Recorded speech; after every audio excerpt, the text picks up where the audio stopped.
ಇನ್ ಗುಲ್ಬರ್ಗ ವಾರ್ತೆಗಳ ಪ್ರಾಯೋಜಕರು Devanand sari centre supermarket Kalaburagi. Devanand sari centre ಹಲವು ವರ್ಷಗಳಿಂದ ಕಲಬುರಗಿ ಮಹಾಜನತೆಯ ಭರವಸೆ ಗಳಿಸಿರುವ ರೇಷ್ಮೆ ಸೀರೆಗಳ ಅತಿ ದೊಡ್ಡ ಶೋರೂಮ್. ಹಬ್ಬಗಳು, ಮದುವೆ, ಉಪನಯನ ಹಾಗೂ ನಿಮ್ಮ ಮನೆಯ ಶುಭ ಸಮಾರಂಭಗಳಿಗೆ ಬೇಕಾಗುವ ರೇಷ್ಮೆ ಸೀರೆಗಳಿಗೆ ದೂರದ ಬೆಂಗಳೂರು, ಹೈದರಾಬಾದ್ ನಗರಗಳಿಗೆ ಹೋಗುವ ಅಗತ್ಯವಿಲ್ಲ. ದೇವಾನಂದ್ ಸ್ಯಾರಿ ಸೆಂಟರ್ ನೀಡುತ್ತಿದೆ exclusive silk sari collections. Devanand sari ಸೆಂಟರ್ನಲ್ಲಿ ಈಗ ಮದುವೆ ಮುಂತಾದ ಶುಭ ಸಮಾರಂಭಗಳಿಗೆ ಕಾಂಚೀವರಂ ಸೇರಿದಂತೆ wedding brocade saris, pure Dharmavaram ಸೀರೆಗಳು, ಪ್ಯೂರ್ ಬನಾರಸ್ ಸೀರೆಗಳು, pure Uppada silk, pure Ilkal ಸೀರೆಗಳು, pure fancy Gadwal silk, pure Paithani ಸೀರೆಗಳು, ಪ್ಯೂರ್ ಸಾಫ್ಟ್ ಸಿಲ್ಕ್ ಸೀರೆಗಳು ವಿವಿಧ ವಿನ್ಯಾಸಗಳಲ್ಲಿ. ಕಲಬುರಗಿಯಲ್ಲೇ ಅತಿ ದೊಡ್ಡ ಮತ್ತು ವಿಶಾಲವಾದ 10,000 ಚದುರ ಅಡಿ ಇರುವ ಏಕೈಕ ಸ್ಯಾರಿ ಸೆಂಟರ್ ದೇವಾನಂದ್ ಸ್ಯಾರಿ ಸೆಂಟರ್. ಭೇಟಿ ಕೊಡಿ. ದೇವಾನಂದ್ ಸ್ಯಾರಿ ಸೆಂಟರ್, ಕಾಮತ್ ಹೋಟೆಲ್ ಹಿಂದುಗಡೆ, ಸೂಪರ್ ಮಾರ್ಕೆಟ್, ಕಲಬುರಗಿ.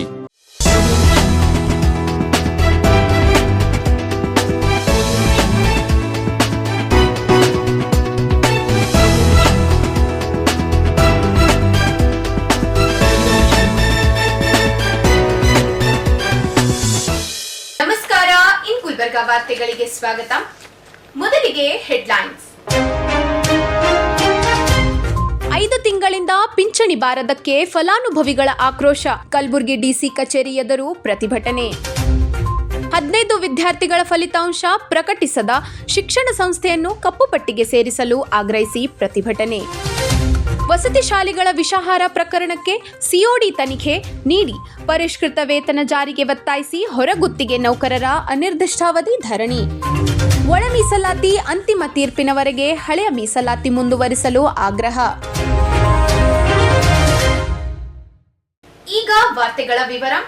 ಕಳೆದ 4-5 ತಿಂಗಳಿಂದ ಸಾಮಾಜಿಕ ಭದ್ರತಾ ಯೋಜನೆಯಡಿ ಮಾಸಾಶನ ಪಿಂಚಣಿ ಬಾರದ ಹಿನ್ನೆಲೆಯಲ್ಲಿ ಚಿಂಚೋಳಿ ತಾಲೂಕಿನ 200ಕ್ಕೂ ಹೆಚ್ಚು ಅಂಗವಿಕಲರು, ವಯೋವೃದ್ಧರು, ವಿಧವೆಯರು ಹಾಗೂ ನಿರ್ಗತಿಕ ಫಲಾನುಭವಿಗಳು ಕಲಬುರಗಿ ಜಿಲ್ಲಾಧಿಕಾರಿ ಕಚೇರಿ ಎದುರು ಪ್ರತಿಭಟನೆ ನಡೆಸಿದರು.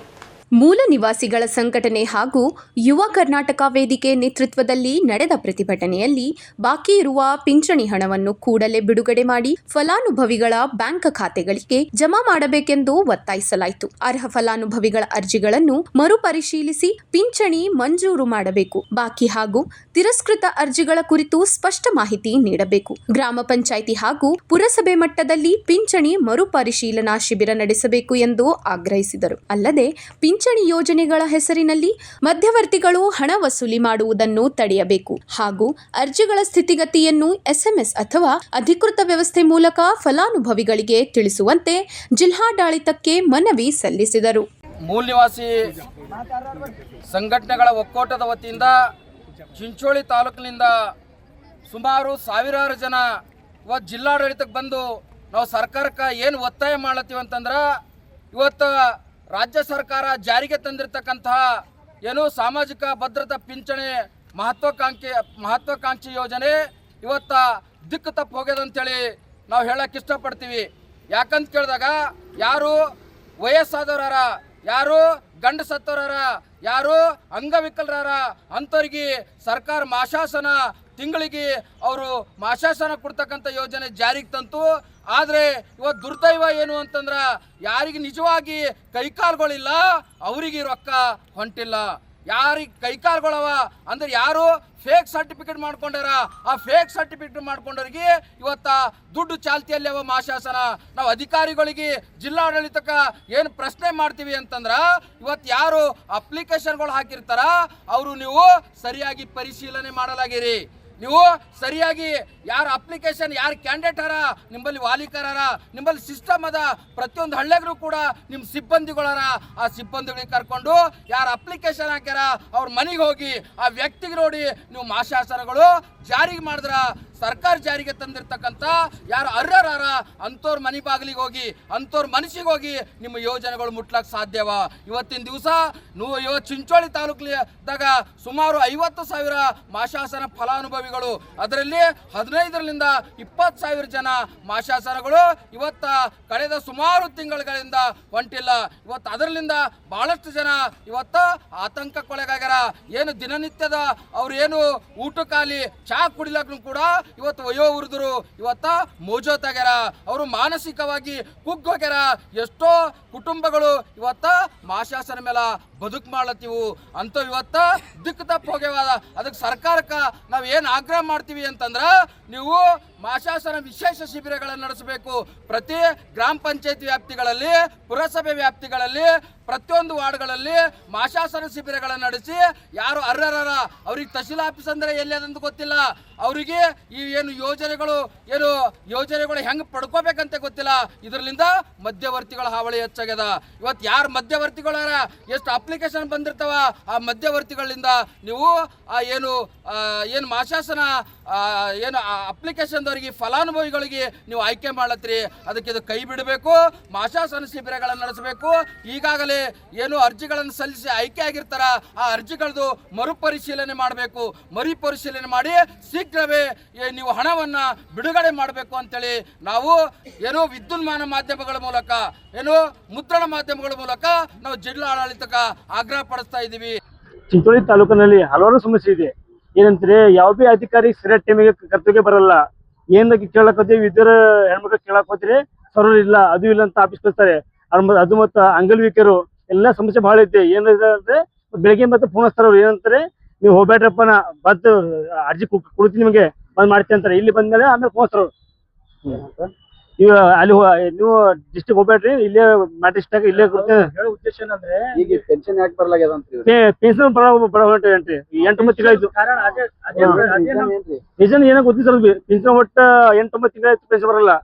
ಅದಕ್ಕೆ ಸರ್ಕಾರ ನಾವು ಆಗ್ರಹ ಪಡಿಸ್ತೀವಿ. ಏನಂದ್ರೆ ಮುಂದಿನ ದಿನಗಳಲ್ಲಿ ಜಗನ್ ಪಾಟೀಲ್ ಹೋರಾಟ ಮಾಡ್ತೀವಿ ಬೆಂಗಳೂರದಾಗ. ರೊಕ್ಕ ಅಂಗವಿಕಲರು ರೊಕ್ಕ ಸಲಕ್ಕೆ ಬಂದಿವಿ. 4 ತಿಂಗಳಾಯ್ತು ಕೇಳತ್ತೀವಿ ತಹಶೀಲ್ಕ್ ಹೋಗಿ. ಈಗ ಬರ್ರಿ ಅವಾಗ ಬರ್ರಿ, ತಲಾಟಿ ಬರ್ತಾರ, ಅವ್ರು ಬರ್ತಾರ, ಅವಾಗ ಮಾಡ್ತೀವ ಯೋಗ ಮಾಡ್ತೀವಿ ಅಂತಂದು ಸರಿ ಬ್ಯಾಸ್ತಿ ಮಾಡಿ ಅಷ್ಟಕ್ಕೆ 4 ತಿಂಗಳು 5 ತಿಂಗಳಾಯ್ತು. 1400 ರೂಪಾಯಿ ಬರ್ತಾರೆ. ಕೇಳಿದ್ರೆ ಹೇಳ್ತಾರ ಆ ಸಾಬ್ರ ಅವ್ರು ಮಾಡ್ಬೇಕು, ಅವ್ರ ಹತ್ರ ಈ ಫಾರ್ಮ್ ಕೊಡ್ಬಾರ್ರಿ, ಅದಿಲ್ಲ ಕುಲ್ಕಡಿ ಬರ್ತಾರ, ಅವ್ರು ಬರ್ತಾರ, ಇವ್ರು ಬರ್ತಾರ ಅಂತ ಹೇಳ್ತಾರ, ಕಾಸ್ತಾರ. ಯಾರು ಏನಾಗಬೇಕು ಈಗ ಅದೇ ರೊಕ್ಕ ರೀ ನಮ್ಗ ರೊಕ್ಕ ಕಟ್ಟಾಗ್ಯಾವ, ಅದಕ್ಕೆ ಬಂದಿದ್ದೇವ್ರಿ. ನನ್ನ ಹೆಸರು ತೋರ್ದಪ್ಪ ಭವಾನಿ. ಇಲ್ಲಿ ಬರೋ ಸಮಸ್ಯೆ ಮತ್ತು ಬರೋ ಉದ್ದೇಶ ಏನಪ್ಪಾ ಅಂದ್ರೆ, ಬಹಳಷ್ಟು ಜನರಿಗೆ, ಅಂಧವಿಕಲರಿಗೆ ಹಾಗೂ ಇತರರಿಗೆ ಬಹಳಷ್ಟು ಜನರಿಗೆ 5-6 ತಿಂಗಳಿಂದ ಅವರಿಗೇನು ಪೆನ್ಷನ್ ಬರೋದಿಲ್ಲ. ಸಂಬಂಧಪಟ್ಟ ಅಧಿಕಾರಿಗಳು ಭೇಟಿ ನೀಡಿದ್ದಾರೆ, ಅವರು ಬೇರೆನೇ ಮಾತನಾಡ್ತಾರೆ. ಈ ವಿಷಯ ಏನಂದ್ರೆ, ನಾವು ನಮಗೆ ಈ ತರ ಸಮಸ್ಯೆ ಇದೆ ಅಂದ್ರೆ ಅವ್ರು ಹೇಳೋ ಮಾತೇನಂದ್ರೆ, ಬರುತ್ತೆ ನಾವು ಮಾಡ್ತೀವಿ, ಸರ್ವರ್ ಇಲ್ಲ, ನೆಟ್ ಸರ್ವರ್ ಇಲ್ಲ, ಇಶ್ಯೂ ಇದೆ, ಇಂಥ ಮಾತುಗಳಲ್ಲಿ ಬಡ ಜನರಿಗೆ ತೊಂದರೆ ಕೊಡುತ್ತಾರೆ ಮತ್ತು ಅವರ ಮಾತು ಕಿವಿಗೆ ತಗೊಳ್ಳೋದಿಲ್ಲ. ಮತ್ತೇನಾದ್ರು ನಮಗೇನಂದ್ರೆ ಅವ್ರ ಬೇಡಿಕೆ ಏನದ, ಅವರು ಇಶ್ಯೂ ಏನದ, ಅವ್ರ ಸಮಸ್ಯೆ ಏನದ, ಅದು 15 ದಿನದ ಒಳಗ ಪೂರೈಸಬೇಕು. ಇಷ್ಟು ನಮ್ಮ ಬೇಡಿಕೆ. ಇಲ್ಲವಾದ್ರೆ ಅಧಿಕಾರ ಅವ್ರ ಹುದ್ದೆಯಿಂದ ರಾಜೀನಾಮೆ ಕೊಡ್ಬೇಕಂತೂ ನಮ್ಮ ಮುದ್ದಿನ ಹೋರಾಟ ಆಗಿರುತ್ತದೆ. 2018-19ನೇ ಸಾಲಿನಲ್ಲಿ ಬಿಎಡ್ ಪರೀಕ್ಷೆ ಬರೆದ 15 ವಿದ್ಯಾರ್ಥಿಗಳ ಫಲಿತಾಂಶ ಇದುವರೆಗೆ ಪ್ರಕಟಿಸದಿರುವುದನ್ನು ಖಂಡಿಸಿ ಅಹಿಂದ ಚಿಂತಕರ ವೇದಿಕೆ ವತಿಯಿಂದ ವಿಶ್ವವಿದ್ಯಾಲಯದ ಎದುರು ಪ್ರತಿಭಟನೆ ನಡೆಸಲಾಯಿತು.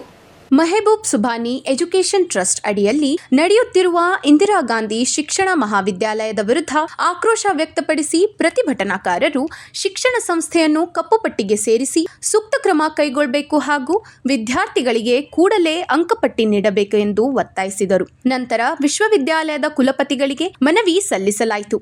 ಮನವಿಗೆ ಸ್ಪಂದಿಸಿದ ಪರೀಕ್ಷಾ ವಿಭಾಗದ ಮುಖ್ಯಸ್ಥರು ನೇಮಕಾತಿ ದಿನಾಂಕದೊಳಗೆ 15 ವಿದ್ಯಾರ್ಥಿಗಳ ಅಂಕಪಟ್ಟಿ ನೀಡುವುದಾಗಿ ಭರವಸೆ ನೀಡಿದರು.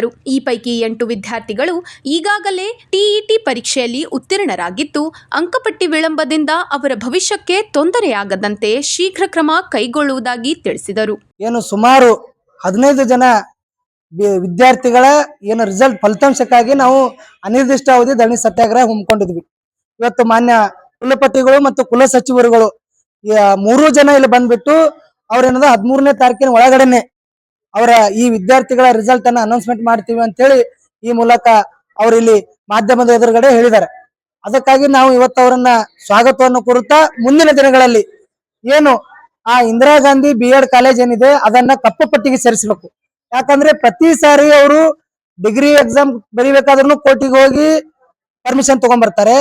ಆಮೇಲೆ ರಿಸಲ್ಟ್ ಬರ್ಬೇಕಾದ್ರೂ ಅಲ್ಲಿಂದ ಹೋಗ್ತಾರೆ. ಪ್ರತಿಯೊಂದಕ್ಕೂ ಕೋರ್ಟಿಗೆ ಹೋಗಿ ಇವರು ಇಲ್ಲಿಗಲ್ ಆಗಿ ಏನ್ ಮಾಡ್ತಾ ಇದಾರೆ ಅದನ್ನ ನಾವು ಇವತ್ತು ತೀವ್ರ ಖಂಡಿಸ್ತೀವಿ. ಯಾಕಂದ್ರೆ ಇವತ್ತು ಈ ರೀತಿ ಮಾಡೋದ್ರಿಂದ ವಿದ್ಯಾರ್ಥಿಗಳ ಜೀವನ ಇವತ್ತು ಹಾಳಾಗ್ತಾ ಇದೆ. ಸಾವಿರಾರು ವಿದ್ಯಾರ್ಥಿಗಳು ಇವತ್ತು ಆ ಕಾಲೇಜಿನಲ್ಲಿ ಅಡ್ಮಿಷನ್ ಮಾಡಿ ನರಳಾಡ್ತಾ ಇದ್ದಾರೆ. ಅಂತ ಕಾಲೇಜುಗಳನ್ನ ಮಾನ್ಯ ಕುಲಪತಿಗಳು ಅವನ್ನ ಬ್ಲಾಕ್ ಲಿಸ್ಟಿಗೆ ಹಾಕಿ ಅದನ್ನ ತಡೆಗಟ್ಟಬೇಕು. ಮತ್ತೆ ಈಗೇನು ಇವತ್ತು ಅಥವಾ ನಾಳೆದಷ್ಟರಲ್ಲೇನೆ ಏನು ಈ 15 ಜನ ವಿದ್ಯಾರ್ಥಿಗಳೇನಿದ್ದಾರೆ ಆ ಇಂದಿರಾ ಗಾಂಧಿ BEd ಕಾಲೇಜಿನ ವಿದ್ಯಾರ್ಥಿಗಳು ಅವ್ರ ರಿಸಲ್ಟ್ ಅನ್ನ ಅನೌನ್ಸ್ಮೆಂಟ್ ಮಾಡಿ ಅವರಿಗೆ ಏನು 13ನೇ ತಾರೀಕಿಗೆ ಏನು ಆ ಜಾಬ್ ವೇಕೆಂಟ್ ಆಗಿದಾವ ಅದಕ್ಕೆ ಅರ್ಜಿ ಹಾಕ್ಲಿಕ್ಕೆ ಅವರು ಅರ್ಹರನ್ನಾಗಿ ಮಾಡ್ಬೇಕು ಅಂತೇಳಿ ನಾವು ಮತ್ತೊಮ್ಮೆ ಮಾನ್ಯ ಕುಲಪತಿಗಳು ಕುಲ ಸಚಿವರು ಗುಲ್ಬರ್ಗ ವಿಶ್ವವಿದ್ಯಾಲಯವರಿಗೆ ಮನವಿಯನ್ನ ಮಾಡ್ತಾ ಇದ್ವಿ. ಇಂದಿರಾ ಗಾಂಧಿ ಶಿಕ್ಷಣ ಸಂಸ್ಥೆಯ BEd ಪರೀಕ್ಷೆ 2018-19ನೇ ಸಾಲಿನಿಂದ ಹಿಡ್ಕೊಂಡು ಇಲ್ಲಿವರೆಗೆ ಪರೀಕ್ಷೆ ಫಲಿತಾಂಶಗಳನ್ನು ಇಟ್ಕೊಂಡು ಕೂಲಂಕುಷವಾಗಿ ಅದರ ಸಮಸ್ಯೆ ಆಳಕ್ಕೆ ಹೋಗಿ ಪರಿಶೀಲಿಸಿ ಸುಮಾರು 15 ವಿದ್ಯಾರ್ಥಿಗಳ ಫೀಸ್ ಕಟ್ಟಿದ್ದು ಅಥವಾ ಮತ್ತೊಂದು ಸಂಪೂರ್ಣವಾಗಿ ಮಾಹಿತಿ ಮಹಾವಿದ್ಯಾಲಯದ ಇತ್ತೀಚೆಗೆ ವಿಶ್ವವಿದ್ಯಾಲಯಕ್ಕೆ ಲಭ್ಯ ಆಗಿದೆ. ಆ ವಿದ್ಯಾರ್ಥಿಗಳದ ಪರೀಕ್ಷಾ ಫಲಿತಾಂಶವನ್ನು ಆದಷ್ಟು ಬೇಗನೆ ಮಾಡಲಿಕ್ಕೆ ಸೂಕ್ತವಾಗಿ ನಿರ್ದೇಶನ ನೀಡಲಾಗಿದೆ. ಅದನ್ನೇ ನಾ ಹೇಳಿದ್ದು, ಇಮಿಡಿಯೇಟ್ಲಿ ಮಾಡ್ಲಿಕ್ಕೆ ನಿರ್ದೇಶನ ನೀಡಲಾಗಿದೆ. ದಂಡೋತಿ ಹಾಗೂ ಕರಸ್ಗಿ ಮೊರಾರ್ಜಿ ದೇಸಾಯಿ ವಸತಿ ಶಾಲೆಗಳಲ್ಲಿ ನಡೆದ ವಿಷಾಹಾರ ಸೇವನೆ ಘಟನೆಗೆ ಸಂಬಂಧಿಸಿದಂತೆ ಸಿಒಡಿ ತನಿಖೆ ನಡೆಸಬೇಕು ಹಾಗೂ ತಪ್ಪಿತಸ್ಥ ಅಧಿಕಾರಿಗಳ ವಿರುದ್ಧ ಕಠಿಣ ಕ್ರಮ ಕೈಗೊಳ್ಳಬೇಕೆಂದು ಕರ್ನಾಟಕ ರಾಜ್ಯ ಸರ್ಕಾರಿ ಹಾಸ್ಟೆಲ್ ಮತ್ತು ವಸತಿ ಶಾಲಾ ಹೊರಗುತ್ತಿಗೆ ನೌಕರರ ಸಂಘ ಆಗ್ರಹಿಸಿದೆ. ಈ ಬೇಡಿಕೆಗಳ ಈಡೇರಿಕೆಗೆ ಒತ್ತಾಯಿಸಿ ಸಂಘದ ಜಿಲ್ಲಾ ಸಮಿತಿ ವತಿಯಿಂದ ಆಗಸ್ಟ್ 11ರಿಂದ ಜಿಲ್ಲಾ ಪಂಚಾಯತ್ ಕಚೇರಿ ಎದುರು ಅನಿರ್ದಿಷ್ಟಾವಧಿ ಧರಣಿ ಸತ್ಯಾಗ್ರಹ ಆರಂಭಿಸಲಾಗಿದೆ. ವಸತಿ ಶಾಲೆಗಳಿಗೆ ಕಳಪೆ ಗುಣಮಟ್ಟದ ಆಹಾರ ಪೂರೈಕೆ, ಟೆಂಡರ್ ಪ್ರಕ್ರಿಯೆಯಲ್ಲಿ ಅಕ್ರಮ ಹಾಗೂ ಭ್ರಷ್ಟಾಚಾರ ನಡೆಯುತ್ತಿದೆ ಎಂದು ಸಂಘದ ಮುಖಂಡರು ಆರೋಪಿಸಿದ್ದಾರೆ. ಹೊರಗುತ್ತಿಗೆ ನೌಕರರಿಗೆ ಸರ್ಕಾರ ನಿಗದಿಪಡಿಸಿರುವ ಪರಿಷ್ಕೃತ ಕನಿಷ್ಠ ವೇತನವನ್ನು ಕೂಡಲೇ ಜಾರಿಗೊಳಿಸಬೇಕು, ಬಾಕಿ ಇರುವ ವೇತನವನ್ನು ಬಿಡುಗಡೆ ಮಾಡಬೇಕೆಂದು ಒತ್ತಾಯಿಸಿದ್ದಾರೆ. ಸಮಾಜ ಕಲ್ಯಾಣ, ಅಲ್ಪಸಂಖ್ಯಾತರ ಕಲ್ಯಾಣ ಹಾಗೂ ಕ್ರೈಸ್ ವಸತಿ ಶಾಲೆಗಳ ನೌಕರರಿಗೆ ಹಲವು ತಿಂಗಳ ವೇತನ ಬಾಕಿ ಇದೆ ಎಂದು ತಿಳಿಸಿದ್ದಾರೆ. ಸಂಘದ ರಾಜ್ಯಾಧ್ಯಕ್ಷ ಭೀಮಶೆಟ್ಟಿ ಎಂಪೆಳ್ಳಿ ಸೇರಿದಂತೆ ಜಿಲ್ಲಾ ಹಾಗೂ ತಾಲೂಕು ಪದಾಧಿಕಾರಿಗಳು ಧರಣಿಯಲ್ಲಿ ಭಾಗವಹಿಸಿ ತಮ್ಮ ಬೇಡಿಕೆಗಳನ್ನು ಸರ್ಕಾರದ ಗಮನಕ್ಕೆ ತಂದು ಶೀಘ್ರ ಈಡೇರಿಸುವಂತೆ ಜಿಲ್ಲಾ ಪಂಚಾಯತ್ ಮುಖ್ಯ ಕಾರ್ಯನಿರ್ವಾಹಕ ಅಧಿಕಾರಿಗಳಿಗೆ ಮನವಿ ಸಲ್ಲಿಸಿದರು. ನಾವು ಈ ಹೋರಾಟ ಇದೇನು ಹೊಸದಲ್ಲ, ನಿರಂತರ ಮಾಡ್ತಾನೆ ಇದ್ದೀವಿ ವಾರಕ್ಕೆ ಒಂದೊಂದ್ಸಲ. ಅದರ ಅಧಿಕಾರಿಗಳು ನಮಗೆ ಸುಳ್ಳು ಆಶ್ವಾಸನೆ ಕೊಟ್ಟು ನಾವು ನಿಮಗೆ ಕನಿಷ್ಠ ವೇತನ ಸರ್ಕಾರ ಏನು ಪರಿಷ್ಕೃತ ವೇತನ ಮಾಡಿದ ಅದ್ರ ಪ್ರಕಾರ ಆಗ್ತು ಅಂತ ಸಮಾಜ ಕಲ್ಯಾಣ DD ಪ್ರೀತಿ ಮೇಡಮ್ ಅವರು 3 ಸಲ ಆಶ್ವಾಸನೆ ಕೊಟ್ಟರು. ಅದು ಈಡೇರಿಲ್ಲ. ಆಶ್ವಾಸನೆಯಾಗಿ ಉಳಿದ ಅದಕ್ಕೆ ನಾವೇನು ಹೇಳ್ತೀವಿ, ಪರಿಷ್ಕೃತ ವೇತನ ಇವತ್ತು ಸರ್ಕಾರ ತಡೆ ಹಿಡ್ದದ ಮೇಲೆ. ಸರ್ಕಾರ ತಡೆ ಯಾವಾಗ ಹಿಡಿದದ? ಮೊನ್ನೆ ಒಂದು ವಾರದಿಂದ ತಡೆ ಹಿಡ್ದ. ಅದಕ್ಕೆ ಹಿಂದೆ ತಡೆ ಹಿಡಿದಾಗ ಇವ್ರು ಏನು ಮಾಡಿದ್ರು, ಮಾಡ್ತೀವಿ ಅಂತ ಮೋಸನೆ ಮಾಡ್ಯಾರ. ಈಗ ಜೂನ್, ಜುಲೈ, ಮೇ, ಜೂನ್ 2 ತಿಂಗಳದರ ವೇತನ ಪಾವತಿ ಮಾಡಬೇಕು. ಮ್ಯಾಕೆ ಸರ್ಕಾರಕ್ಕೂ ಒತ್ತಡ ಆಗ್ತಾ ಇದ್ದೀವಿ. ಈಗ ನಾವು ಈ 13ನೇ ತಾರೀಕು ಇಡೀ ರಾಜ್ಯ ವ್ಯಾಪ್ತಿ ಎಲ್ಲ ಜಿಲ್ಲಾ ಕೇಂದ್ರಗಳಲ್ಲಿ ಹೋರಾಟ ಮಾಡ್ಬೇಕಂತ ತೀರ್ಮಾನ ಮಾಡಿದ್ವಿ. ಕನಿಷ್ಠ ವೇತನ ಜಾರಿ ಮಾಡಬೇಕು ಅಂತೇಳಿ ಅದು ನಡೀತಾ ಇರ್ತದೆ. ಆದರೆ ಇಲ್ಲಿ ಗುಲ್ಬರ್ಗದಲ್ಲಿ ಫುಡ್ ಪಾಯ್ಸನ್ ಅಂತೇಳಿ ದೊಡ್ಡ ಸುದ್ದಿ ಐತಿ ರಾಜ್ಯದಾಗೆ, ದಂಡೋತಿ ಮತ್ತು ಕರಗಿ. ಅದರಲ್ಲಿ ಕೂಡ ಜಿಲ್ಲಾಡಳಿತ ವೈಫಲ್ಯನೇ ಕಾರಣ. ಯಾರು ಅಡುಗೆಯವ್ರದಲ್ಲ, ಯಾರು ಪ್ರಿನ್ಸಿಪಲ್, ಯಾರು ವಾರ್ಡನ್ದಿಲ್ಲ. ಈ ಡಿಸ್ಟಿಕ್ ಆಫೀಸರ್ಸ್ಗಳೇನಿದ್ದಾರೆ ಅವರು ದಲಾಲ್ ಟೈಪ್ ಕೆಲಸ ಮಾಡ್ತಾರೆ. ಇವತ್ತು ಫುಡ್ ಸಪ್ಲೈ ಮಾಡೋರ ಮೇಲೆ ಪರ್ಸೆಂಟೇಜ್ ತೊಗೊಂಡು ಅವನಿಗೆ ಟೆಂಡರ್ ಕೊಡ್ತಾರೆ. ಇವತ್ತು ಔಟ್ಸೋರ್ಸ್ ಮೇಲೆ ಟೆಂಡರ್ ಮಾಡಬೇಕಾದ್ರೆ ತೋತಾರೆ. ಈಗ ಅವ್ರು ಹೊರಗುತ್ತಿಗೆ ನೌಕರರು ಸಮಾಜ ಕಲ್ಯಾಣ ಇಲಾಖೆದು 5 ವರ್ಷ ಇದ್ದು ಟೆಂಡರ್ ಇಲ್ಲ. ಮುರಾರ್ಜಿಗಳದು 5 ವರ್ಷ ಆಯಿತು ಟೆಂಡರ್ ಕರೆದಿಲ್ಲ. ಇದೊಂದು ಮೇಲೆ ಲಂಚ ತಿನ್ನೋದು ಮತ್ತು ಪುನಃ ಅವನಿಗೆ ಟೆಂಡರ್ ಕೊಟ್ಟು 5 ವರ್ಷ ಮುಗಿದ್ರು. ಪ್ರತಿ ವರ್ಷ ಟೆಂಡರ್ ಮಾಡಬೇಕು, ಇವ್ರು ಮಾಡಿಲ್ಲ. ಅಂದರೆ ಟೋಟಲಿನೇ ಇವು ಜಿಲ್ಲಾಡಳಿತ ಬರೀ ರೊಕ್ಕ ಲಾಲೂಚಾಗಿ ಬಿದ್ದು ಇಡೀ ಗುಲ್ಬರ್ಗ ಜಿಲ್ಲೆ ಇರ್ತಕ್ಕಂಥ ಎಲ್ಲ ವಸತಿ ನಿಲಯಗಳು ಹಾಳು ಮಾಡ್ಲಿಕ್ಕೆ ಬಂದಿರ್ತಾರೆ. ಅದು ಸರಿಯಾದ ಕ್ರಮ ಅಲ್ಲ. ಬಡವರಿಗೆ ಕೆಲಸದಿಂದ ಎಲ್ಲ ವೇತನ ಈಗ ಸ್ವಲ್ಪ ಹೆಚ್ಚಾಗ್ಯದ. ಅದು ಇನ್ನೂ ಹೆಚ್ಚಾಗ್ಯದ ಅಷ್ಟೇ. ಇನ್ನು ಎಷ್ಟೋ ಮಂದಿಗೆ ಮುರಾರ್ಜಿಗಳು ಸಮಾಜ ಕಲ್ಯಾಣ ಕೈಗೆ ಬಂದಿಲ್ಲ ದುಡ್ಡು. ಆಗಲೇ ಇವರು ಊರಣಿಗೆ ಶುರು ಮಾಡಿದ್ರೆ ತೆಗಿಲಕ್ಕಂದ್ರೆ ಮುಂದೆ ಬಡವರಿಗೆಲ್ಲ ಭಯಭೀತರಾಗ್ಯಾರ. ಎಲ್ಲಿ ಯಾರಿಗೆ ತೆಗಿಬಾರ್ದು ಕೆಲಸದಿಂದ, ತೆಗೆದ್ರೆ ಅವ್ರಿಗೆ ವಾಪಸ್ ಪುನಃ ತೊಗೋಬೇಕು ಕೆಲಸಕ್ಕಂತ ಈ ಹೋರಾಟ ಮೂಲಕ ಅವ್ರಿಗೆ ಒತ್ತಾಯ ಮಾಡ್ತಿದ್ರು. ಈ ಒಂದು ಘಟನೆ ಏನದ ಎರಡು ಮುರಾರ್ಜಿ ಮತ್ತು ದಂಡೋತಿದ್ದು, ಈ ಘಟನೆಯನ್ನು COD ತನಿಖೆ ಮಾಡಿ ಅಂತ ಸರ್ಕಾರಕ್ಕೆ ಒತ್ತಾಯ ಮಾಡ್ತಿದ್ವು. ತಪ್ಪಿಸ್ತಾರೆ ಯಾರಂತ ಅಲ್ಲಿಗೆ ಗೊತ್ತಾಯ್ತು. ಸುಮ್ಮನೆ ಬಡವರಿಗೆ ಬಲಿಪಶು ಮಾಡಿ ಕೆಲಸದಿಂದ ತೆಗೆದುಹಾಕೋದು ಅದು ಘಟನೆ ಮುಚ್ಚಾಕ ಪ್ರಯತ್ನ ಅಲ್ಲ. ಇವತ್ತು ನಿಜವಾಗಿಯೂ ಯಾಕೆ ಹಂಗಾಯಿತು, ಅದಕ್ಕೆ ಯಾರು ಹೊಣೆಗಾರ ಅಂತೇಳಿ COD ತನಿಖೆ ಮಾಡಿ ಶಿಸ್ತಿನ ಕ್ರಮ ಜರುಗಿಸಿ ಯಾರು ಇವತ್ತು ಮೈನಾರಿಟಿ DO ಇರ್ಬೋದು, ಇವತ್ತು ಸಮಾಜ ಕಲ್ಯಾಣ JD ಇರ್ಬೋದು, ಇವ್ರ ಮ್ಯಾಗ ಶಿಸ್ತಿನ ಕ್ರಮ ಜರುಗಿಸಿ ಇವ್ರಿಗೆ ಸೇವೆಯಿಂದ ಅಮಾನತು ಮಾಡಿದ್ರೆ ಇಡೀ ರಾಜ್ಯದಲ್ಲಿ ಈ ಘಟನೆಗಳು ಎಲ್ಲಿ ಆಗಲ್ಲ. ಆದರೆ ಇವ್ರಿಗೆ ಮಾಡಲಿಲ್ಲ. ಇವು ಕೆಳಗಿನ ಮಂದಿ ಪ್ರಿನ್ಸಿಪಾಲ್ ವಾರ್ಡನ್ ಅಡಿಗರಿಗೆ ಬಲಿಪಶು ಮಾಡಿದ್ರೆ ಅಂದ್ರೆ ಇಂಥ ಘಟನೆಗಳು ದಿನ ಬರ್ತಾವೆ. ಈಗಾಗಲೇ ಶುರು ಆಗ್ಯಾವ, ಮುಂದೆ ಬರ್ತವೆ. ಯಾಕೆ ಬರ್ತಾವೆ ಅಂದರೆ ಇದು ಫುಡ್ಡೇ ಖರಾಬ್ ಇದ್ಮೇಲೆ ಎಲ್ಲ ಕಡೆ ಆ ಘಟನೆ ಆಗದೆ. ಅದಕ್ಕಾಗಿ ಒಳ್ಳೆ ಫುಡ್ ಸರ್ಕಾರ ಸಪ್ಲೈ ಮಾಡ್ಬೇಕಂತೂ ಕೂಡ ಇವತ್ತು ನಾವು ಒತ್ತಾಯ ಮಾಡ್ತಾಯಿದ್ದೀವಿ. ಇದು COD ತನಿಖೆಗೆ ಒಪ್ಪಿಸಿ ತನಿಖೆ ಆಗಿ ನಮ್ಗೆ ನ್ಯಾಯ ಸಿರುವವರೆಗೂ ಕೂಡ ಈ ಹೋರಾಟ ಮುಂದುವರಿಸ್ತೀವಿ. ಈಗ ಒಂದು ಚಿಕ್ಕ ವಿರಾಮ. ದೇವಾನಂದ್ ಸ್ಯಾರಿ ಸೆಂಟರ್ ಹಲವು ವರ್ಷಗಳಿಂದ ಕಲಬುರ್ಗಿ ಮಹಾಜನತೆಯ ಭರವಸೆ ಗಳಿಸಿರುವ ರೇಷ್ಮೆ ಸೀರೆಗಳ ಅತಿ ದೊಡ್ಡ ಶೋರೂಮ್. ಹಬ್ಬಗಳು, ಮದುವೆ, ಉಪನಯನ ಹಾಗೂ ನಿಮ್ಮ ಮನೆಯ ಶುಭ ಸಮಾರಂಭಗಳಿಗೆ ಬೇಕಾಗುವ ರೇಷ್ಮೆ ಸೀರೆಗಳಿಗೆ ದೂರದ ಬೆಂಗಳೂರು, ಹೈದರಾಬಾದ್ ನಗರಗಳಿಗೆ ಹೋಗುವ ಅಗತ್ಯವಿಲ್ಲ. ದೇವಾನಂದ್ ಸ್ಯಾರಿ ಸೆಂಟರ್ ನೀಡುತ್ತಿದೆ exclusive silk sari collections. Devanand sari ಸೆಂಟರ್ನಲ್ಲಿ ಈಗ ಮದುವೆ ಮುಂತಾದ ಶುಭ ಸಮಾರಂಭಗಳಿಗೆ ಕಾಂಚೀವರಂ ಸೇರಿದಂತೆ wedding brocade saris, pure Dharmavaram ಸೀರೆಗಳು, ಪ್ಯೂರ್ ಬನಾರಸ್ ಸೀರೆಗಳು, pure Uppada silk, pure Ilkal ಸೀರೆಗಳು, pure fancy Gadwal silk, pure Paithani ಸೀರೆಗಳು, ಪ್ಯೂರ್ ಸಾಫ್ಟ್ ಸಿಲ್ಕ್ ಸೀರೆಗಳು ವಿವಿಧ ವಿನ್ಯಾಸಗಳಲ್ಲಿ. ಕಲಬುರಗಿಯಲ್ಲೇ ಅತಿ ದೊಡ್ಡ ಮತ್ತು ವಿಶಾಲವಾದ 10,000 ಚದುರ ಅಡಿ ಇರುವ ಏಕೈಕ ಸ್ಯಾರಿ ಸೆಂಟರ್ ದೇವಾನಂದ್ ಸ್ಯಾರಿ ಸೆಂಟರ್. ಭೇಟಿ ಕೊಡಿ. ದೇವಾನಂದ್ ಸ್ಯಾರಿ ಸೆಂಟರ್, ಕಾಮತ್ ಹೋಟೆಲ್ ಹಿಂದುಗಡೆ, ಸೂಪರ್ ಮಾರ್ಕೆಟ್, ಕಲಬುರ್ಗಿ. ವಿರಾಮದ ನಂತರ ವಾರ್ತೆಗಳಿಗೆ ಮತ್ತೊಮ್ಮೆ ಸ್ವಾಗತ. ಪರಿಶಿಷ್ಟ ಜಾತಿಗಳ ಒಳ ಮೀಸಲಾತಿ ವರ್ಗೀಕರಣಕ್ಕೆ ಸಂಬಂಧಿಸಿದ ಪ್ರಕರಣಗಳು ನ್ಯಾಯಾಲಯದಲ್ಲಿ ವಿಚಾರಣೆಯಲ್ಲಿದ್ದು ಅಂತಿಮ ತೀರ್ಪು ಹೊರಬರುವವರೆಗೆ ಹಳೆಯ ಮೀಸಲಾತಿ ವ್ಯವಸ್ಥೆಯನ್ನೇ ಮುಂದುವರಿಸಬೇಕೆಂದು ಜೂಡೋ ಬಂಜಾರ ಅಡಿಪಾಯ ಸಂಘಟನೆ ಆಗ್ರಹಿಸಿದೆ. ಈ ಕುರಿತು ಪತ್ರಿಕಾಗೋಷ್ಠಿಯಲ್ಲಿ ಮಾತನಾಡಿದ ಸಂಘಟನೆಯ ಪದಾಧಿಕಾರಿಗಳು, ಒಳ ಮೀಸಲಾತಿ ವರ್ಗೀಕರಣ ಹಾಗೂ ಶೇಕಡಾವಾರು ಹಂಚಿಕೆ ಪ್ರಶ್ನಿಸಿ ನ್ಯಾಯಾಲಯದಲ್ಲಿ ಪ್ರಕರಣಗಳು ನಡೆಯುತ್ತಿವೆ. ನೇಮಕಾತಿಗೆ ಸಂಬಂಧಿಸಿದಂತೆ WP ನಂಬರ್ 23399 2026ರಲ್ಲಿ ಮಧ್ಯಂತರ ತಡೆಯಾಜ್ಞೆ ಇರುವುದರಿಂದ ಅಂತಿಮ ತೀರ್ಪು ಬರುವವರೆಗೆ ಹಳೆಯ ಮೀಸಲಾತಿ ವ್ಯವಸ್ಥೆ ಮುಂದುವರಿಸುವುದು ವಿದ್ಯಾರ್ಥಿಗಳು ಹಾಗೂ ಉದ್ಯೋಗಾಕಾಂಕ್ಷಿಗಳ ಹಿತದೃಷ್ಟಿಯಿಂದ ನ್ಯಾಯಸಮ್ಮತವಾಗಿದೆ ಎಂದು ತಿಳಿಸಿದರು. ಕರ್ನಾಟಕ ವಿಧಾನಸಭೆಯ ಮಳೆಗಾಲ ಅಧಿವೇಶನದಲ್ಲಿ ಬಂಜಾರ, ಬೋವಿ, ಕೊರಚ ಹಾಗೂ ಕೋರಮ ಸಮುದಾಯಗಳ ಪರವಾಗಿ ಶಾಸಕರು ಧ್ವನಿ ಎತ್ತಿ ನ್ಯಾಯಾಲಯದ ಅಂತಿಮ ತೀರ್ಪಿನವರೆಗೆ ಹಳೆಯ ಮೀಸಲಾತಿ ವ್ಯವಸ್ಥೆ ಮುಂದುವರಿಸುವಂತೆ ಸರ್ಕಾರವನ್ನು ಒತ್ತಾಯಿಸಬೇಕೆಂದು ಮನವಿ ಮಾಡಿದರು. ಪತ್ರಿಕಾಗೋಷ್ಠಿಯಲ್ಲಿ ಅಧ್ಯಕ್ಷ ಸುಭಾಷ್ ಚಂದ್ರ ರಾಠೋಡ್, ಪ್ರಧಾನ ಕಾರ್ಯದರ್ಶಿ ಖೇಮ್ಸಿಂಗ್ ರಾಠೋಡ್, ಉಪಾಧ್ಯಕ್ಷರಾದ ಹೋಬ್ ಸಿಂಗ್ ಚೌಹಾಣ್, ಶ್ಯಾಮರಾವ್ ಪವಾರ್, ವಿನೋದ್ ಎಲ್ ಚೌಹಾಣ್ ಸೇರಿದಂತೆ ಸಂಘಟನೆಯ ಪದಾಧಿಕಾರಿಗಳು ಉಪಸ್ಥಿತರಿದ್ದರು. ಅದರಂತೆ ಕೂಡ ಈ ಸಮಾಜಕ್ಕೆ ಬಹಳಷ್ಟು ಅನ್ಯಾಯ ಆಗಿದೆ. ಸರ್ಕಾರದವರು ಈ ಸಮಾಜಕ್ಕೆ ಯಾವುದೇ ಥರದ್ದು ಅನ್ಯಾಯ ಸಿಗಲಾರದೆ ನೋಡ್ಕೋಬೇಕಂತೇಳಿ ತಮ್ಮಲ್ಲಿ ವಿನಂತಿಸಿಕೊಳ್ಳುತ್ತೇವೆ. ನಾವು ಒಂದೇ ಮಾತು ಹೇಳ್ತಾ ಇದ್ದೀವಿ. ಯಾಕಂದ್ರೆ ನಾವು ಎಲ್ಲ ಸಮಾಜ ಬೇಕಾದ್ರೆ ಈ ಬಂಜಾರ ಸಮಾಜಕ್ಕೆ ಭಾಳ ದೊಡ್ಡಷ್ಟು ಅನ್ಯಾಯ ಆಗಿದೆ. ಅನ್ಯಾಯ ಮುಂದೆ ಬರಲಾರ್ದಂಗೆ ಸರ್ಕಾರ ನಮಗೆ ನ್ಯಾಯ ಕೊಡಿಸ್ಬೇಕಂತೇಳಿ ನಾವು ತಿಳಿಸ್ತಾ ಇದ್ದೀವಿ. ಸುಪ್ರೀಂ ಕೋರ್ಟ್ ಆಫ್ ಇಂಡಿಯಾ ಏನು ಗೈಡ್ಲೈನ್ ಇಶ್ಯೂ ಮಾಡಿದ್ದಾರೆ. ಆರ್ಟಿಕಲ್ 14 ಆಫ್ ಇಂಡಿಯನ್ ಕಾನ್ಸ್ಟಿಟ್ಯೂಷನ್ ಪ್ರಕಾರ ಇದು ಎಲ್ಲ ಏನು ಈಕ್ವಾಲಿಟಿ ಬಿಫೋರ್ ಲಾದ ಪ್ರಕಾರ ಒಳ ಮೀಸಲಾತಿ ಇದು ಆಗಲೇಬಾರ್ದು.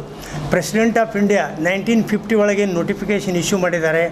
ಆ ನೋಟಿಫಿಕೇಷನ್ ಪ್ರಕಾರ ಕೇವಲ ಪ್ರೆಸಿಡೆಂಟ್ ಆಫ್ ಇಂಡಿಯಾಗೆ ಪವರ್ ಮಾತ್ರ ಇದೆ, ಸ್ಟೇಟ್ ಅಸೆಂಬ್ಲಿ ಒಳಗೆ ಪವರ್ ಇಲ್ಲ. 341 ಆರ್ಟಿಕಲ್ ಪ್ರಕಾರ ಇದು ಎಲ್ಲ ಜಡ್ಜಸ್ ಏನು ಹೇಳ್ತಾರಂದರೆ, ಈಗ ಕೋಟಾ ವಿದಿನ್ ಕೋಟಾ ಇದು ಸಾಧ್ಯ ಇಲ್ಲ.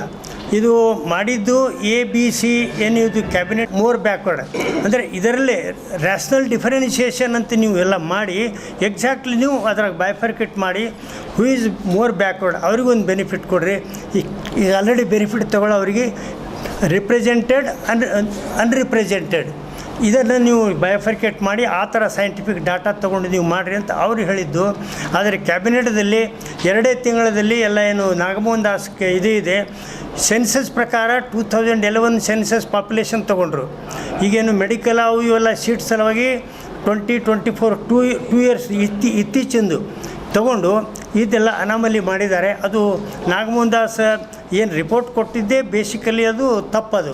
ಈ ಎಜುಕೇಷನ್ ರೆಸ್ಪೆಕ್ಟ್ ಬಂದಾಗ ಫಂಡಮೆಂಟಲಿ ಎಜುಕೇಷನ್ದಲ್ಲಿ ಹುಡುಗರಿಗೆಲ್ಲ ಬಹಳಷ್ಟು ಸಾವಿರಾರು ಪೋಸ್ಟ್ಗಳು ಇದು ಸೀಟ್ಗಳು ಸಿಗ್ತಾಯಿಲ್ಲ. 20% 59 ಅಲೆಮಾರಿಗಳಿಗೆ ಹೋಗ್ಬೇಕಂತ ನೋಟಿಫಿಕೇಷನ್ ಇದೆ. 80% ಬಂಜಾರ ಭೋವಿ ಕೊರಚಕರ್ಮ ಹೋಗ್ಬೇಕಾಗಿ ಅದು ಏನು ಮಾಡಿದ್ದಾರೆ ನೋಟಿಫಿಕೇಷನ್ ಇಶ್ಯೂ ಮಾಡುವಾಗ ಇದು ಅಲೆಮಾರಿದು ಬಂದಾಗ ಸ್ಟಾರ್ ಅಂಥೇಳಿ ಮಾಡಿ ಅವೇನು ಎಕ್ಸಾಂಪಲ್ 5 ಪೋಸ್ಟ್ ಇದ್ದರೆ 1 ಪೋಸ್ಟ್ ಅವ್ರಿಗೆ ಹೋಗ್ಬೇಕು, 4 ಪೋಸ್ಟ್ ಈ 4 ಕಮ್ಯುನಿಟಿಗೆ ಹೋಗ್ಬೇಕು. ಹಂಗಾಗ್ತಾ ಇಲ್ಲ. ಅದು 20%ದವರು ದೇ ಆರ್ ಗೆಟಿಂಗ್ 100% ಕೋಟಾ. ರಿಸರ್ವೇಷನಲ್ಲಿ ಒಳ ಮೀಸಲಾತಿ ಬಗ್ಗೆ ಭಾಳ ದೊಡ್ಡ ಗೊಂದಲ ಆಗಿದೆ.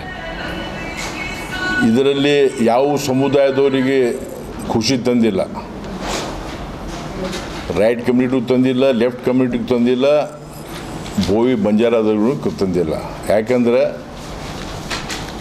ನಾಗಮೋಹನ್ ದಾಸ್ ವರದಿ ಪ್ರಕಾರ ವರದಿ ಸಲ್ಲಿಸಿದ್ರು. ವರದಿ ಸಿದ್ದರಾಮಯ್ಯ ಅವರು ಎಕ್ಸೆಪ್ಟ್ ಮಾಡಿಕೊಂಡ್ರು. ವರದಿ ಪೂರ್ತಿ ಬಹಿರಂಗವಾಗಿ ಯಾರಿಗೂ ತೋರಿಸಿಲ್ಲ. ವರದಿಯಲ್ಲಿ ಕೆಲವು ಅಂಶಗಳು ತೊಗೊಂಡು ವರದಿ ಏನು ರೆಕಮೆಂಡ್ ಮಾಡಿತ್ತು ಅದು ಮಾಡಲಾರ್ದೆ ಕಾಂಗ್ರೆಸ್ ಸರ್ಕಾರ EBC ಕ್ಯಾಟಗರಿ ಮಾಡಿ ಲೆಫ್ಟ್ ರೈಟ್ ಬಂಜಾರ ಬೋವಿ ಕೊರ್ಮ ಸಮಾಜದವರಿಗೆ ನಮ್ಮ ಭಾಗ ಕೊಟ್ಟರು. ಇಲ್ಲಿ ನಮ್ಮ ಬಂಜಾರ ಹಳೆ ಸರ್ಕಾರ ಇದ್ದಾಗ, ಬೊಮ್ಮೆಯವ್ರ ಸರ್ಕಾರ ಇದ್ದಾಗ 15% 17% ಮಾಡಿ 17ರಲ್ಲಿ 4.5 ಬಂಜಾರ ಬೋವಿ ಕೊರ್ಮ ಸಮಾಜದವ್ರಿಗೆ ಕೊಟ್ಟಿದ್ದರು. ಕೇವಲ 4 ಜಾತಿಗಳಿಗೆ 4.5% ಕೊಟ್ಟರು. ನಾಗಮೋಹನ್ ದಾಸ್ ವರದಿ ಸುಪ್ರೀಂ ಕೋರ್ಟ್ ಜಜ್ಮೆಂಟ್ ಪ್ರಕಾರ ಎಂಫೆರಿಕಲ್ ಡಾಟಾ ತೊಗೊಂಡು ಅವರು ನಮಗೆ ಮತ್ತೆ ವರ್ಗೀಕರಣ ಮಾಡಿದ್ರು. ಆ ವರ್ಗೀಕರಣ ಪ್ರಕಾರ ಅಲೆಮಾರಿ ಸಮಾಜಗಳಿಗೆ ಅವರು ನಂಬರ್ 1ದಾಗ ಬರಬೇಕು. ಅವರಿಗೆ ನಮ್ಮ ಸಮಾಜದಾಗ ಅವ್ರಿಗೆ 1% ಅಲ್ಲಿ ಕೊಟ್ಟಿದ್ರು. ಅದೂ ಸರಿಯಲ್ಲ. ಇವತ್ತಿನ ದಿನ ನಮ್ಮ ಈ ಬಂಜಾರ ಸಮಾಜಕ್ಕೆ ABC 3 ಕ್ಯಾಟಗರಿ ಮಾಡಿ ನಮಗೆ C ಕ್ಯಾಟಗರಿಯಲ್ಲಿ ಹಾಕಿ, ಇವತ್ತು ಹಿಂದೆ ಸದಾಶಿವ ಆಯೋಗ 3% ಕೊಟ್ಟಿತ್ತು. ಅದಕ್ಕಿಂತ ಕಡಿಮೆ ಪರ್ಸೆಂಟೇಜ್ ನಮಗೆ ಕೊಡಂಗೆ ಈ ಸರ್ಕಾರ ಮಾಡ್ಯದ. ಅದರ ವಿರೋಧವಾಗಿ ಇವತ್ತು ನಮ್ಮ ಜೋಡು ಬಂಜಾರ ಫೌಂಡೇಶನ್ದವರು ಅವ್ರಿಗೆ ಅಭಿನಂದನೆ ಸಲ್ಲಿಸಬೇಕಾಗ್ತದೆ. ಸತತವಾಗಿ ಹೋರಾಟ ಮಾಡಿ ಇವತ್ತು ಕೋರ್ಟಿಗೆ ಹೋಗಿ ಕೋರ್ಟಿಂದ ಕೆಲವು ಆರ್ಡರ್ಸ್ ತಂದಾರೆ. ಅದಕ್ಕೆ ಈಗ ನಾವು ಕೂಡ ಈ ನಮ್ಮ ನಾಗಮೋಹನ್ ದಾಸ್ ವರದಿ ಎಂಫೆರಿಕಲ್ ಡಾಟಾ ಸುಪ್ರೀಂ ಕೋರ್ಟ್ ಏನು ಹೇಳಿತ್ತು, ಎಂಫೆರಿಕಲ್ ಡಾಟಾ ತೊಗೋಬೇಕು, ಹೌಸ್ ಟು ಹೌಸ್ ವಿಸಿಟ್ ಮಾಡಬೇಕು, ಕರೆಕ್ಟ್ ಡಾಟಾ ತೊಗೋಬೇಕು, ಡಾಟಾ ಪ್ರಕಾರ ರಿಸರ್ವೇಷನ್ ಕೊಡಬೇಕು ಅಂತ ಹೇಳಿದರು. ಆದರೆ ಪೂರ್ತಿ ನಾಗಮೋಹನ್ ದಾಸ್ ವರದಿ ಬಹಿರಂಗ ಮಾಡಿಲ್ಲ. ಮತ್ತು ಯಾವ ಡಾಟಾ ತೊಗೊಂಡ್ರೆ 23, 24 ವರ್ಷ, 22, 23 ವರ್ಷದ ಡಾಟಾ ತೊಗೊಂಡು ನಮ್ಮ ಬಂಜಾರ ಬೋವಿ ಸಮಾಜಗಳು ಭಾಳ ಮುಂದುವರೆದವು ಅಂಥೇಳಿ ಅದನ್ನು ತೋರಿಸಿ ಇವತ್ತು ನಮಗೆ ಪರ್ಸೆಂಟೇಜ್ ಕಡಿಮೆ ಮಾಡ್ಯಾರ. ಈಗಾಗಲೇ ರೈಟ್ ಕಮ್ಯುನಿಟಿಯವರು ಕೂಡ ಒಂದು ದೊಡ್ಡ ಹೋರಾಟ ಮಾಡಿ, ನಿಮ್ಗೆ ಗೊತ್ತಾ, ಐತಿಹಾಸಿಕ ಹೋರಾಟ ಮಾಡಿ ಬೆಂಗಳೂರಲ್ಲಿ ಹೋರಾಟ ಮಾಡಿದ್ರು. ನಮ್ಮ ಸಮಾಜಗಳು ಕೂಡ ಹೋರಾಟ ಮಾಡಿದ್ರು. ಇವತ್ತು ಕಾಂಗ್ರೆಸ್ ಸರ್ಕಾರ ಭಾಳಷ್ಟು ನಮ್ಮ ಸಮಾಜ ಮೇಲೆ ಅನ್ಯಾಯ ಮಾಡ್ಯಾರ. ಅದಕ್ಕೆ ನಾವು ಎಲ್ಲ ಮಕ್ಕಳಿಗೆ ಮುಂದಿನ ಭವಿಷ್ಯದ ಸಲುವಾಗಿ, ನಮ್ಮ ಮಕ್ಕಳ ಸಲುವಾಗಿ ಇವತ್ತು ನಮ್ಮ ಮಕ್ಕಳಿಗೆ ಕೂಡ ಶಾಲೆಯಲ್ಲಿ ಅಡ್ಮಿಷನ್ ಸಿಗ್ತಾ ಇಲ್ಲ, ಹಾಸ್ಟೆಲಲ್ಲಿ ಅಡ್ಮಿಷನ್ ಸಿಗ್ತಾ ಇಲ್ಲ. ಅದಕ್ಕೆ ನಾವು ಜಂಟಿಯಾಗಿ ಯಾವುದು ಪಾರ್ಟಿಯಲ್ಲ ಅದು ಅಲ್ಲ, ನಾವು ಹಿಂದೆ BJP ಸರ್ಕಾರನೂ ಒಳ ಮೀಸಲಾತಿ ತಂದಾಗ ಅವ್ರ ವಿರೋಧ ನಮ್ಮ ಸಮಾಜದವ್ರು ಹೋರಾಟ ಮಾಡಿದ್ರು. BJP ಸರ್ಕಾರ ವಿರೋಧ ಹೋರಾಟ ಮಾಡಿದ್ರು. ನಮ್ಮದು ಫೋಟೋ ಗಿಟ್ಟು ಸುಟ್ರು ಅವರು. ನಮಗೇನು ಅದರದ್ದೇನು ಬ್ಯಾನಿ ಇಲ್ಲ, ಯಾಕಂದರೆ ಸಮಾಜಕ್ಕೆ ಅನ್ಯಾಯ ಆದಾಗ ಮಾಡ್ತಾರೆ, ಎಕ್ಸ್ಪ್ರೆಷನ್ ಮಾಡ್ತಾರೆ, ಪ್ರಜಾಪ್ರಭುತ್ವದಾಗ ಅದ. ಈಗ ಈ ಕಾಂಗ್ರೆಸ್ ಸರ್ಕಾರ ಇದನ್ನು ಸರಿಪಡಿಸ್ಬೇಕು. DK ಶಿವಕುಮಾರ್ ಅವರು ಮುಖ್ಯಮಂತ್ರಿ ಆಗ್ಯಾರ, ಅವ್ರಿಗೆ ನಮ್ಮ ಸಮಾಜದ ಇತಿಹಾಸದ ಬಗ್ಗೆ ಗೊತ್ತದ. ಭಾಳಷ್ಟು ಹಿಂದುಳಿದ ನಮ್ಮ ಸಮಾಜ, ನಮಗೆ ಅನ್ಯಾಯ ಆಗಬಾರ್ದು ಮತ್ತು ಬೇರೆಯೂ ಅನ್ಯಾಯ ಆಗಬಾರ್ದು. ಅದರ ಸಲುವಾಗಿ ನಾವು ಇವತ್ತು 13ನೇ ತಾರೀಕು ಕಲಬುರಗಿಯಲ್ಲಿ ಒಂದು ಬೃಹತ್ ಹೋರಾಟ ಮಾಡ್ತಾ ಇದ್ದಾರೆ. ಅಧಿವೇಶನದಲ್ಲಿ ಈ ವಿಷಯ ಎತ್ತಬೇಕು. ಎಲ್ಲ ಶಾಸಕರು ಇವತ್ತು ಕರ್ನಾಟಕದಲ್ಲಿ 224 ಶಾಸಕರು ಇದರ ಬಗ್ಗೆ ತಿಳ್ಕೊಳ್ಬೇಕು. ಸುಪ್ರೀಂ ಕೋರ್ಟ್ ಆದೇಶ ಕೊಟ್ಟಂಥ ಆದೇಶ ಪ್ರಕಾರ ಕರ್ನಾಟಕ ಸರ್ಕಾರ ಒಳ ಮೀಸಲಾತಿಯನ್ನು ಜಾರಿಗೆ ತಂದಿದೆ. ಒಳ ಮೀಸಲಾತಿ ಜಾರಿಗೆ ತರುವಾಗ ಸರಿ ಸಮಾನವಾಗಿ ಎಲ್ಲ ಸಮಾಜಕ್ಕೆ ನ್ಯಾಯ ಕೊಡ್ತಕ್ಕಂಥ ಕೆಲಸ ಈ ಕರ್ನಾಟಕದಲ್ಲಿ ಇರ್ತಕ್ಕಂಥ ಸಿದ್ದರಾಮಯ್ಯ ಸರ್ಕಾರವರು ಇದ್ದಾಗ ಇದು ಮಾಡಬೇಕಾಗಿತ್ತು. ನನಗನ್ಸ ಮಟ್ಟಿಗೆ ಒಂದು ಕಣ್ಣಿಗೆ ಸುಣ್ಣ ಒಂದು ಕಣ್ಣಿಗೆ ಬೆಣ್ಣೆ ಹಚ್ಚಿ ಸಿದ್ದರಾಮಯ್ಯ ಸಹ ಅವರು ಮುಖ್ಯಮಂತ್ರಿ ಇದ್ದಾಗ ಇದನ್ನು ಸರಿಯಾಗಿ ರೀತಿಯಲ್ಲಿ ಇಂಪ್ಲಿಮೆಂಟ್ ಮಾಡಲಿಲ್ಲ. ಇವರು ಒಳ ಮೀಸಲಾತಿ ಕೊಡೋದು ಸುಪ್ರೀಂ ಕೋರ್ಟ್ ಹೇಳಿದ ನಂತರ ಕರ್ನಾಟಕ ಸರ್ಕಾರ ಒಳ ಮೀಸಲಾತಿ ಕೊಡಬೇಕಾಗಿತ್ತು. ಒಳ ಮೀಸಲಾತಿಯಲ್ಲಿ ಮತ್ತೆ ಒಳ ಮೀಸಲಾತಿ ಕೊಡ್ತಕ್ಕಂಥ ಅವಕಾಶ ಇವ್ರಿಗೆ ಯಾರು ಅಧಿಕಾರ ಕೊಟ್ಟರು? ಯಾರು? ಒಳ ಮೀಸಲಾತಿ ಮತ್ತು ಒಳ ಮೀಸಲಾತಿ ಯಾಕೆ ಅನ್ಯಾಯ ಮಾಡ್ತಾ ಇದ್ದಾರಾ? ಅದೇ ABCD ಮಾಡಿರಿ, ಓಕೆ, ನೀವು ಮಾಡಿ ಸುಪ್ರೀಂ ಕೋರ್ಟ್ ಮಾಡಿರಿ. ಸಿನಲ್ಲಿ ನಮಗೆ ಕೊಡ್ತಕ್ಕಂಥ ಅನ್ಯಾಯ, ನಮಗೆ 59 ಜಾತಿಗೆ ಕೊಡ್ತಕ್ಕಂಥದ್ದು ಏನಪ್ಪ ಅಂದರೆ ಅದೇ 59 ಜಾತಿಗೆ ಒಂದು ಲಂಬಾಣಿ ಸಮಾಜ, ಬೋಯಿ, ಕೊರ್ಚ, ಕೊರ್ಮ ಎಲ್ಲ ಸೇರಿ 59 ಜಾತಿಗೆ ಮಾಡ್ತಕ್ಕಂಥದ್ದಲ್ಲಿ ಅದು ಅಲೆಮಾರಿಗಳಿಗೆ 80% ಕೊಡ್ತಾ ಇದ್ದೀರಿ.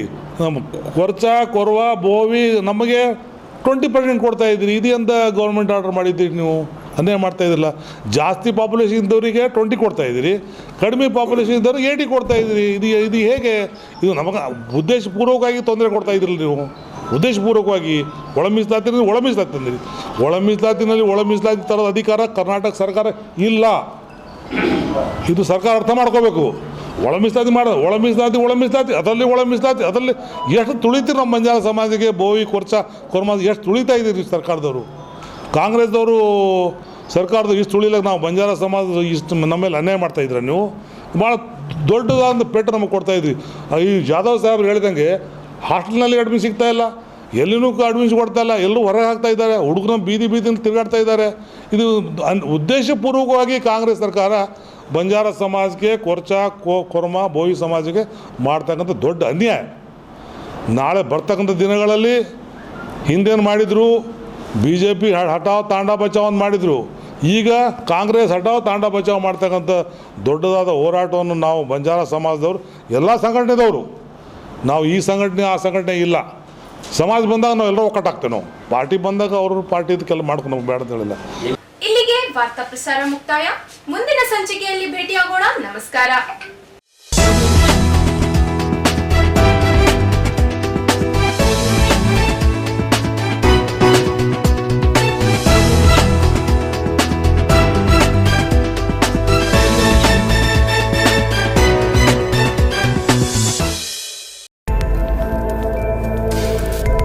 ಇನ್ ಗುಲ್ಬರ್ಗಾ ವಾರ್ತೆಗಳ ಪ್ರಾಯೋಜಕರು Devanand sari centre supermarket Kalaburagi. Devanand sari centre ಹಲವು ವರ್ಷಗಳಿಂದ ಕಲಬುರ್ಗಿ ಮಹಾಜನತೆಯ ಭರವಸೆ ಗಳಿಸಿರುವ ರೇಷ್ಮೆ ಸೀರೆಗಳ ಅತಿ ದೊಡ್ಡ ಶೋರೂಮ್. ಹಬ್ಬಗಳು, ಮದುವೆ, ಉಪನಯನ ಹಾಗೂ ನಿಮ್ಮ ಮನೆಯ ಶುಭ ಸಮಾರಂಭಗಳಿಗೆ ಬೇಕಾಗುವ ರೇಷ್ಮೆ ಸೀರೆಗಳಿಗೆ ದೂರದ ಬೆಂಗಳೂರು, ಹೈದರಾಬಾದ್ ನಗರಗಳಿಗೆ ಹೋಗುವ ಅಗತ್ಯವಿಲ್ಲ. ದೇವಾನಂದ್ ಸ್ಯಾರಿ ಸೆಂಟರ್ ನೀಡುತ್ತಿದೆ ಎಕ್ಸ್ಕ್ಲೂಸಿವ್ ಸಿಲ್ಕ್ ಸ್ಯಾರಿ ಕಲೆಕ್ಷನ್ಸ್.